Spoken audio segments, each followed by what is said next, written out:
Sorry students, just previous video वो automatically cut हो गई। उस वीडियो में हम एक्सरसाइज 2.3 है उसके फर्स्ट क्वेश्चन के थर्ड पार्ट की बात कर रहे थे। तो चलिए अब हम ये वाला पार्ट है इस वीडियो में डिस्कस करेंगे। इसमें क्या बताना है स्टूडेंट्स कि divide the polynomials px by the polynomials gx, कि हमें px जो पोलिनोमियल्स है ये वाला, इसको gx से क्या करना है, डिवाइड करना है। और क्या बताना, फाइंड द कोशेंट्स एंड रिमाइंडर, कि हमें उसके बाद फिर कोशेंट्स और रिमाइंडर बताना है कि हमारे पास क्या गिवन है, क्या आया है। सॉरी, तो देखिए यहाँ पे px क्या है, x raise to power 4 minus k 5x plus के 6, और gx क्या है स्टूडेंट्स की 2 माइनस के x square. First of all हमें ये देखना है कि क्या दोनों पोलिनोमियल्स हैं px और gx, उसमें क्या जो वेरिएबल्स की जो डिग्री है वो डिक्रीजिंग ऑर्डर में है। डिक्रीजिंग का मतलब है कि पहले सबसे बड़ी डिग्री वाला वेरिएबल, फिर उससे छोटे वाली, फिर उससे छोटे वाला, ठीक है। और देखिए यहाँ पे इसमें तो है कि पहले 4 पावर है, फिर उसके बाद 1 है, फिर 0 है, लेकिन यहाँ पे नहीं है। तो इसको एडजस्ट कर लो कि माइनस का एक्स स्क्वायर, क्योंकि यहाँ पे जो एक्स स्क्वायर वो माइनस का है ना, तो साइन साथ में चलेगा कि माइनस का एक्स स्क्वायर प्लस के 2। तो इनडायरेक्टली स्टूडेंट्स इस पार्ट में हमें गिवन है कि हमें एक्स की raise to power 4 minus k 5x plus के 6 वाला जो पोलिनोमियल्स है उसको माइनस के एक्स स्क्वायर प्लस 2 से क्या करना है, डिवाइड। तो देखिए सेम प्रोसीजर ही चलेगा कि हम फर्स्ट टर्म कैसे निकालते हैं कि जो ये px है इसकी फर्स्ट टर्म को gx वाली फर्स्ट टर्म से डिवाइड करते हैं, और डिवाइड करने के बाद जो रिजल्ट आता है उसको हम किस में लिखते हैं, कोशिएंट्स में। तो देखिए यहाँ पे x रेज टू पावर 4 है, अपोन में क्या आएगा, आपकी बार माइनस का एक्स स्क्वायर आएगा। क्योंकि स्टूडेंट्स अगर हमारे पास प्लस का होता तो प्लस साइन को तो हम इग्नोर कर देते हैं, तो उस केस में हम क्या बोलते हैं कि x रेज टू पावर 4 को एक्स स्क्वायर से क्या करो, डिवाइड करो। लेकिन यहाँ पे साइन माइनस का है, तो इसलिए ये जरूरी है कि हम क्या कहेंगे कि x रेज टू पावर 4 को माइनस के एक्स स्क्वायर से डिवाइड करो। तो स्टूडेंट्स हमें पता है कि जब साइन डिनोमिनेटर में आता है तो वो ऑटोमेटिकली न्यूमिनेटर की तरफ जाता है। तो यहाँ पे क्या बन गया, minus x raise to power 4 upon में एक्स स्क्वायर। जब हम x की 4 पावर को x की 2 पावर से डिवाइड करेंगे तो हमें ऊपर क्या मिलेगा, x की 2 पावर बच जाएगी, तो वो किस चीज की होगी, माइनस की। तो ये माइनस का जो एक्स स्क्वायर है वो कहाँ चला गया, कोशिएंट्स में। अब हमारा सेकंड स्टेप क्या होता है स्टूडेंट्स कि जो हमारा कोशिएंट्स में आया है ना ये माइनस का एक्स स्क्वायर, इसको इस gx वाले पोलिनोमियल्स के साथ क्या करते हैं, हम मल्टीप्लाई। तो चलिए करते हैं। ये वाला जो साइड में है स्टूडेंट्स, ये वाला रफली है कि माइनस के एक्स स्क्वायर को इस वाले माइनस के एक्स स्क्वायर प्लस 2 से आप मल्टीप्लाई करोगे तो क्या बनेगा, माइनस माइनस प्लस, क्योंकि माइनस इंटू में माइनस प्लस होता है, और एक्स स्क्वायर इंटू में एक्स स्क्वायर, तो एक्स रेज टू पावर 4 हो जाएगी। माइनस का माइनस इंटू प्लस, तो माइनस इंटू प्लस माइनस होता है, तो 2x स्क्वायर बन जाएगा। तो देखिए अब हमारे पास क्या बन गया, x raise to power 4 minus k 2x square. Multiply करने के बाद जो हमारे पास एक्सप्रेशन है उसको हम यहाँ पे लिखते हैं। तो लिखना सेम डिग्री के, सेम जो वेरिएबल की डिग्री सेम है उसको सेम के नीचे लिखना है, जो अलग है उसको साइड में निकाल दो। क्या बन गया यहाँ पे, x रेज टू पावर 4, और यहाँ पे क्या है, माइनस के 2x स्क्वायर है, लेकिन इस पूरे पोलिनोमियल्स में तो x स्क्वायर की टर्म नहीं है, तो इसको यहाँ साइड में लिख दो, माइनस के 2x स्क्वायर। अब देखिए हम थर्ड स्टेप क्या करते हैं स्टूडेंट्स कि हम साइन चेंज करते हैं। ये प्लस का तो माइनस का हो गया, और ये माइनस का है तो प्लस का हो गया, ये तो आपस में कैंसिल हो गई। अब क्या है, ये 2x स्क्वायर वाली है टर्म्स है, और इसमें कितनी टर्म्स बची है, x की पावर 1 वाली और 0 वाली। तो देखिए अब हम इसको डायरेक्ट एडजस्ट कर लेते हैं कि प्लस का हो गया 2x स्क्वायर, माइनस का 5x और प्लस के 6 को उतार लिया। ओके, अब देखना ये साइन प्लस का है, इसके आगे 2x स्क्वायर की जो टर्म्स है वो प्लस की है, तो यहाँ पे प्लस लगा दो। अब क्या है, इसकी फोर्थ स्टेप में हम क्या करते हैं स्टूडेंट्स कि जो यहाँ पे इसकी फर्स्ट टर्म है, अगेन इसकी फर्स्ट टर्म के साथ क्या करते हैं, डिवाइड। तो 2x स्क्वायर अपॉन में माइनस के एक्स स्क्वायर के साथ डिवाइड करेंगे, तो साइन ऊपर गया तो क्या बन गया, माइनस के 2। तो यहाँ पे माइनस के 2 आया, तो सॉरी यहाँ पे आप फिर माइनस के 2 लिख लेना। ओके, माइनस के 2, इस माइनस के 2 की इस वाले टर्म्स के साथ आप क्या करोगे, अगेन मल्टीप्लाई। तो क्या बनेगा हमारे पास, माइनस के 2 इंटू में माइनस का एक्स स्क्वायर प्लस के 2, तो minus into minus plus, plus के 2x square, minus into plus तो माइनस के 4।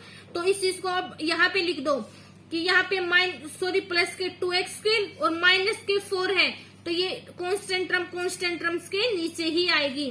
फिर अगेन हम फिफ्थ स्टेप में क्या करेंगे, साइन चेंज, माइनस और ये वाला क्या हो जाएगा प्लस, तो इससे कैंसिल हो गया।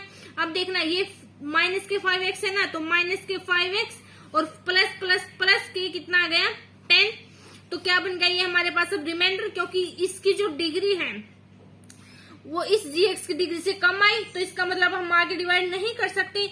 तो here we get gx is equal क्या हुआ x, जिसको बोलते हैं quotients, is equal to minus का x square minus k 2 and rx is equal to जिसको बोलते हैं reminder minus k 5x plus के 10। ओके स्टूडेंट्स, ये आ गया हमारे पास answer. I hope it is clear. तो देखिए अब इसके सेकंड क्वेश्चन में क्या बोल रखा है कि check whether the first polynomial is a factor. First polynomial क्या है, ये वाला, ये क्या है सेकंड वाला, कि जो ये कोमा है ना, इससे लेफ्ट हैंड साइड वाला फर्स्ट पोलिनोमियल है, राइट हैंड साइड वाला क्या है सेकंड पोलिनोमियल है। तो हमें क्या बताना है कि जो फर्स्ट पोलिनोमियल है ना वो सेकंड पोलिनोमियल का फैक्टर है। फैक्टर कब बनेगा student, that is most important concept is what is factor, कि एक पोलिनोमियल है वो दूसरे पोलिनोमियल का फैक्टर कब बनेगा। कहने का मतलब ये है कि जो ये फर्स्ट वाला पोलिनोमियल है वो सेकंड वाले पोलिनोमियल का फैक्टर उस टाइम पे बनेगा जब ये सेकंड वाले पोलिनोमियल को पूरा डिवाइड कर देगा। इट मीन्स कि उस केस में रिमाइंडर हमारे पास क्या आएगा 0। जब हम फर्स्ट वाले फैक्टर से सेकंड वाले जो फर्स्ट वाले पोलिनोमियल से सेकंड वाले पोलिनोमियल्स को डिवाइड करेंगे, अगर उस केस में हमारे पास रिमाइंडर 0 आ गया तो हम बोलेंगे कि जो ये वाला फर्स्ट वाला जो पोलिनोमियल्स है वो फैक्टर है सेकंड वाले पोलिनोमियल्स का। तो इसने यही बोल रखा है स्टूडेंट्स कि चेक वेदर की फर्स्ट पोलिनोमियल जो फैक्टर है, कि पहले वाला पोलिनोमियल फैक्टर है सेकंड पोलिनोमियल्स का, या ऐसे भी बोल सकता था कि बताइए कि gx क्या फैक्टर है px का। तो सेम प्रोसीजर फैक्टर कब होगा, जब हम px को gx से डिवाइड करेंगे और जो डिवाइड करने के बाद रिमाइंडर 0 आ गया तो it means factor, otherwise it is not a factor. By dividing the second polynomial by the first polynomial, इसने सिर्फ आप स्टेटमेंट को थोड़ा सा उलझा रखा है, इसमें है कुछ नहीं, इसमें सिर्फ ये है कि आप प्लेट कर लेना कि जो जिससे हमें डिवाइड करना वो तो हमारे पास हमेशा क्या होता है gx ही होता है, लेकिन यहाँ पे वेरिएबल क्या है स्टूडेंट्स t है, तो यहाँ पे अब की बार आप t मान लो, gt is equal to t square minus k 3 and हमारे पास यहाँ पे pt क्या है स्टूडेंट्स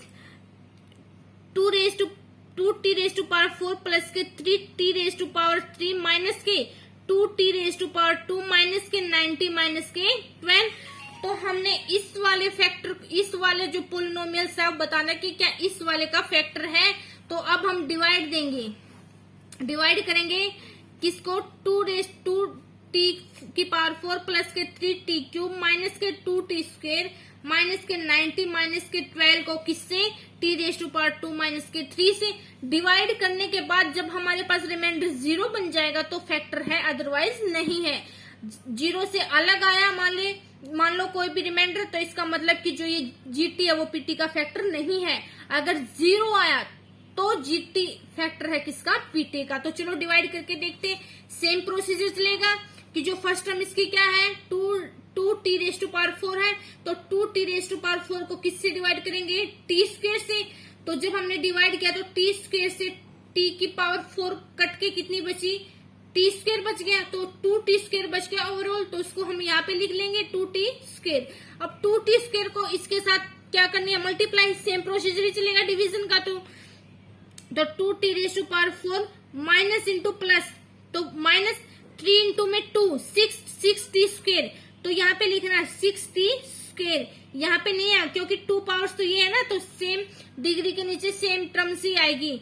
अब देखना दोनों यहाँ पे क्या है, ये माइनस का है क्योंकि ये माइनस इंटू में प्लस क्या बन गया माइनस, तो साइन चेंज कर दो, ये वाला माइनस का हो गया, ये वाला प्लस का हो गया, इसने इसको कैंसिल कर दिया। अब देखना 3t क्यूब को उतार लिया और इसका देखो ये तो प्लस के 6t स्क्वायर है, ये माइनस के 2t स्क्वायर है, तो 6 में से 2 गए तो प्लस के क्या आ गया 4t स्क्वायर माइनस के 90 माइनस के 12। सेम प्रोसीजर कि अब की बात, ये फर्स्ट टर्म क्या है 3t क्यूब है और यहाँ पे क्या है t स्क्वायर, तो देखिए अब हम नेक्स्ट स्टेप क्या करेंगे कि यहाँ पे जो 3 इंटू में t⁻³ है, इसकी फर्स्ट टर्म ये है, तो इसकी फर्स्ट टर्म से क्या कर देंगे, इसको डिवाइड, कि 3t⁻³ को हम किससे डिवाइड करेंगे, t² से। तो t की 2 पावर से जब t की 3 पावर कटेगी तो एक t बचेगी, तो क्या बच गया, 3t। तो स्टूडेंट्स प्लस का है तो यहाँ पे प्लस के 3t लिखो। फिर नेक्स्ट स्टेप क्या था कि जो हमारे पास ये 3t आया है, इसको इस वाले जो पोलिनोमियल्स है इसके साथ क्या करना है, मल्टीप्लाई। तो देखिए हम डायरेक्ट ही करते हैं, 3t को t² से करोगे तो प्लस के 3t³, यहाँ पे माइनस के 3 है और यहाँ पे प्लस के 3t है, तो मल्टीप्लाई करोगे तो क्या बनेगा, माइनस के 90, तो वो यहाँ पे आएगा माइनस के 90। अब इसके साइन चेंज करो, ये वाला माइनस का और ये वाला प्लस का, ये प्लस का ये वाला माइनस का, तो क्या हो गया, कैंसिल। ये वाला यहाँ पे क्या बच गया, 4t² नीचे उतार लिया, यहाँ पे ये वाला माइनस के 90 और ये वाला प्लस के 90, तो कैंसिल। अब यहाँ पे क्या बच गया, माइनस के 12। तो देखिए अब अगेन यहाँ पे क्या, फर्स्ट टर्म 4t² और यहाँ पे क्या है, t²। तो 4t² को t² से डिवाइड करोगे तो क्या आएगा रिजल्ट, 4। तो प्लस का है तो यहाँ पे प्लस के 4 लिखो। तो इस 4 को अब इस पूरे पोलिनोमियल्स के साथ क्या करो, मल्टीप्लाई। तो क्या बन गया, 4t² माइनस के 3 इंटू में प्लस के 4 माइनस के 12। तो साइन चेंज कर दो आप, माइनस इंटू में प्लस, तो क्या हो गया, प्लस इंटू में माइनस, तो यहाँ पे कैंसिल हो गया। तो ऊपर वाला देखो, ये माइनस के 12 और ये प्लस के 12, तो ये भी कैंसिल हो गया। तो रिमाइंडर हमारे पास क्या बचा, 0। तो यहाँ रिमाइंडर हमारे पास क्या बचा स्टूडेंट्स, 0। तो इसलिए हम क्या कह सकते हैं कि जो t² माइनस के 3 है या जो gt है वो क्या है, pt का factor. Here after division we get, ऐसे लिखना आपको, we get remainder is 0, remainder is 0, so we can say that, इसलिए हम क्या कह सकते हैं, से दैट। यहाँ पे देखो इसकी लैंग्वेज क्या है क्वेश्चंस की, कि first polynomial is a factor of second polynomial. जो क्वेश्चन में जो स्टेटमेंट दे रखी है उसी की लैंग्वेज में हमें क्या लिखना आना चाहिए, आंसर। तो यहाँ पे हम क्या लिखेंगे, so we can say that first polynomial, वैसे तो फर्स्ट पोलिनोमियल क्या है, जीटी है, first polynomial is factor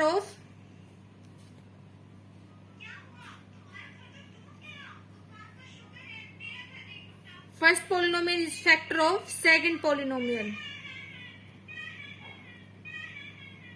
okay students, अगर यहाँ पे रिमाइंडर 0 के अलावा कुछ और आता तो वहां पे क्या बोलते हैं कि first polynomial is not a factor of second polynomial. तो देखिए इसका जो सेकंड पार्ट है वो आपको खुद से ट्राई करना, क्योंकि मैंने जो ये डिवीजन के क्वेश्चंस है ना, ये फर्स्ट भी कंप्लीट करा दिया, बहुत सारे क्वेश्चन करा दिए आपको। आई होप कि आप कर लोगे डिवाइड एक पोलिनोमियल्स को दूसरे पोलिनोमियल से। यहाँ पे बस सिर्फ फर्स्ट क्वेश्चन और सेकंड क्वेश्चन में इतना ही फर्क है। देखो फर्स्ट क्वेश्चन भी तो हमें रिमाइंडर बताना था और सेकंड क्वेश्चन में भी हमें रिमाइंडर ही देखना है। फर्क सिर्फ इतना है कि सेकंड क्वेश्चन में हमें ये देखना कि रिमाइंडर 0 है तो इट मीन्स वो फैक्टर है gx, अगर रिमाइंडर 0 नहीं है तो फैक्टर्स नहीं है। तो ये वो सब कब देखने को मिलेगा हमें, जब हम gx से px को डिवाइड करेंगे। तो देखिए स्टूडेंट्स, सेकंड पार्ट आपको खुद से करना है। अगर इसमें कोई प्रॉब्लम्स क्रिएट होती है तो प्लीज आप मुझे कमेंट जरूर कीजिएगा। अब हम करते हैं थर्ड पार्ट। इसमें क्या है, px देखना एक बार, सेकंड क्वेश्चन का third part. We have to given px is equal to x raised to power 5 minus के 4x raised to power 3 plus के x स्क्वायर प्लस के 3x और प्लस के 1 एंड gx हमारे पास क्या है students, x raised to power 3 minus के 3x plus के 1। एक बार देख लेना कि क्या ये दोनों जो पोलिनोमियल्स हैं उनमें जो वेरिएबल्स की डिग्री क्या वो डिक्रीजिंग ऑर्डर में है। तो चलिए अब हम डिवाइड करते हैं सीधा, हमें एडजस्ट करने की जरूरत ही नहीं पड़ी। तो एक्स क्यूब माइनस के 3x प्लस के 1 से किसको डिवाइड करना है, x raise to power 5 minus के 4x क्यूब प्लस के x स्क्वायर प्लस के 3x प्लस के 1 को।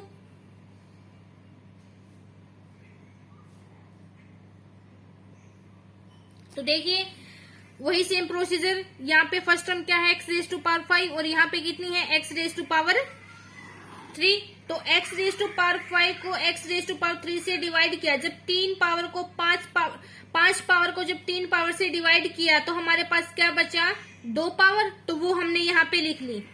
ओके, अब इस x स्क्वायर को इसके साथ पूरे के साथ क्या करना मल्टीप्लाई, तो अब हम कर लेंगे कि एक्स क्यूब इंटू में एक्स स्क्वायर क्या बन गया x raise to power 5 minus के 3x और प्लस के एक्स स्क्वायर, तो क्या बनेगा माइनस के 3x क्यूब, तो वो इसी के नीचे लिखनी है क्योंकि दोनों की डिग्री सेम है, और प्लस के 1 प्लस के एक्स स्क्वायर तो प्लस के एक्स स्क्वायर, ये माइनस साइन चेंज कर दो, ये प्लस और ये माइनस, तो देखिए क्या बच गया, ये कैंसिल हो गया। ये माइनस के 4x क्यूब में से 3x क्यूब माइनस करेंगे तो असल में स्टूडेंट्स ये जो इनके कोफिशिएंट्स जो मल्टीपल है वही प्लस और माइनस होते हैं ना, तो क्या बन गया माइनस के x क्यूब बच गया, माइनस के 1 इंटू में x क्यूब, 1 तो चाहे लिखो या ना लिखो कोई इफेक्ट नहीं पड़ता, और यहाँ पे ये दोनों क्या हो गए कैंसिल, तो प्लस के 3x उतार लो और ये प्लस का 1 उतार लो। अब देखना स्टूडेंट्स ये क्या है माइनस के x क्यूब है, तो इस माइनस को आप एक बार इधर लेकर जाओ तो क्या बन गया फिर x क्यूब बन गया। अब x क्यूब को इस वाले x क्यूब से डिवाइड करोगे तो क्या रिजल्ट आएगा हमारे पास 1, तो उस 1 को यहाँ पे लिख दो। अब इस 1 की इस पूरे के साथ मल्टीप्लाई करो तो क्या बनेगा माइनस के x क्यूब, इस माइनस के 1 की इस पूरे के साथ मल्टीप्लाई करने पर क्या मिलेगा माइनस के x cube, minus into minus plus के 3x और माइनस के प्लस के 1 इंटू में माइनस के 1, तो क्या बन गया माइनस क्या बच गया ये माइनस के 1। तो देखिए एक बार इसका साइन चेंज कीजिए, ये प्लस का हो गया, ये यहाँ पे क्या हो गया ये माइनस का हो गया, और यहाँ पे क्या हो गया ये प्लस का। तो देखिए स्टूडेंट्स ये वाले आपस में कैंसिल हो गए, ये वाले भी कैंसिल हो गए, लेकिन यहाँ पे ये प्लस का 1 और ये भी प्लस का 1 है, तो ऐड करेंगे तो कितना बचेगा 2। तो यहाँ पे हमारे पास रिमाइंडर कितना आया 2। अगर रिमाइंडर 0 आता तो ये फैक्टर बन जाता, लेकिन यहाँ पे 0 के अलावा कुछ और ही आया वो 2 है, तो यहाँ पे हम क्या कह सकते हैं after division we get remainder as 0 as 2, so we can say that first polynomial is not a factor of second polynomial. First polynomial is not factor of second polynomial. ये इसका आंसर आएगा, यही चीज तो बतानी थी हमें। I hope students it is clear. तो चलिए आज हमने एक्सरसाइज 2.3 के फर्स्ट 2 क्वेश्चंस कंप्लीट कर लिए। तो स्टूडेंट्स अगर कुछ भी प्रॉब्लम आती है क्वेश्चंस करने में तो प्लीज आप कमेंट करके मुझे बताइए, बिना कमेंट किए तो मुझे पता नहीं चलेगा, तो मैं फिर से करवा दूंगी। मेरा मोटो है कि आपको समझ आना चाहिए, चाहे मैं उसको आपको समझाने की कोशिश करूंगी, चाहे मुझे उसको क्वेश्चंस को 2 बार समझाना पड़े 3 बार समझाना पड़े। कहने का मतलब है कि कितने नंबर ऑफ टाइम समझाना पड़े, लेकिन मेरा मोटो है कि आपको समझ आना चाहिए। ओके, तो thank you students for watching my complete video. Thank you so much. और स्टूडेंट्स अगर आपको मेरी वीडियो अच्छी लगती है तो प्लीज लाइक कीजिए, अगर अच्छी नहीं लगती तो आप डिसलाइक भी कर सकते हैं, लेकिन प्लीज मेरी इस वीडियो को अच्छी लगे तो लाइक करना मत भूलिए। लाइक कीजिए, इसको फॉरवर्ड कीजिए, सब्सक्राइब कीजिए। Thank you.